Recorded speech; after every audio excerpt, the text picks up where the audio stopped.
reviewing the new Star Trek movie. You can tell back there I really do like the rebooted versions, but here we are talking about Star Trek Beyond. Let's get into it. So how's this hold up? How did it go? You know, we switched directors from J.J. Abrams to Justin Lin, the director of the Fast and Furious movies. How does this all correlate and get together, and how does it work? It worked pretty well. I really enjoyed this movie. Is it my favorite Star Trek movie? I don't know. Part of me says yes, part of me says no. I think I need to say it one more time before I can really decide which one I really like the most. But what I will say is that I'm not a huge fan of Star Trek. I'm more of a Star Wars guy. But the thing about Star Trek that I've always liked is how it's all about exploration and all that kind of jazz. And this movie, I'm not, as much as I didn't watch a lot of the show, but I've watched some episodes and some here and there and caught it and watched some seasons. But what I will say is that this feels like the closest thing to a Star Trek, like the closest thing to the Star Trek show as it ever has been yet. And I feel like this time around, all the performances, this is the best performance they all did. Because this time it didn't feel like they were trying to copy what other actors had done. It feels like they were trying to make it their own, especially Chris Pine and him playing Kirk. I think he was the best. This is the best he's ever been as that character, and he is Kirk for this generation. I really did like his character. You know, you also got Spock, played by Zachary Quinto, who does a fantastic job every time, trying to show no emotion, but he does, and it's just, he does a fantastic job.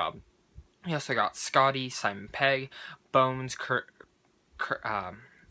Urban, and then you also have some new additions as well, besides Zoe Saldana, obviously. But how does it all go together? You know, for this movie, honestly, Bones has always been one of those characters I'm like, he has some funny quips and whatnot, but I've never really loved him. He steals this movie. He is so great in this movie, and I'm glad they bumped his character up to that position where he was. He was one of the leads. He wasn't just one of the side characters. Scotty even got some great parts as well, and Scotty is usually one of those side characters again. Chekhov got also great ones, rest in peace, Anton Yelkin, and he did a fantastic job as well. All the actors do a fantastic job, especially Idris Elba as the villain. At first, I didn't really like where his villain was. I was like, he just seems very generic. Towards the end, though, the third act, everyone's going to feel the same way, but by that third act, you see and you feel everything about him. You see why his motivations are, and it's crazy and it seems impossible, but it really is a cool story that they did with Idris Elba's character, Crawl. It's a great thing. This movie, the one aching thing that really got to me was the beginning. I felt like the first act was very slow for me, and I wasn't really getting into it. It wasn't fun for me. I mean, it had some cool action scenes. It was some cool story and dialogue and witty banter, but I felt like it started really slow. It wasn't really that witty. It wasn't that funny. But then each act built upon itself, and I think that's better for what the movie did. Because in reality is that, for me, I think if the first act is suffering, if the second act can hook me back in, and then the third act ends fantastically, then you hooked me. You got me, and that is great. Because really, this third act, that last action scene, wow, I'm not going to spoil anything, but wow, beautiful, just amazing. The soundtrack that they did to it, everything about it was just so badass and so cool that I was like, what is going on? It's so cool.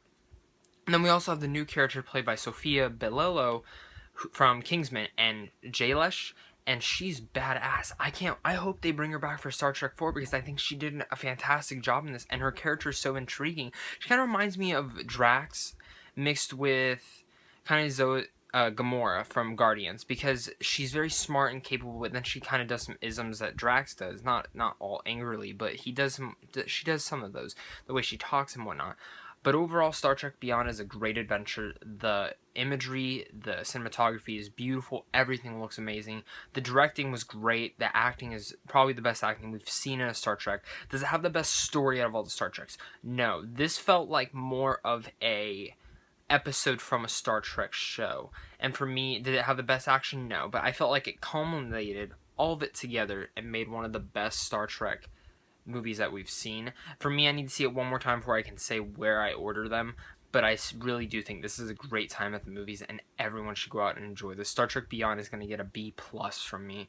Thank you guys for watching this. Make sure to subscribe. Look out for more reviews soon.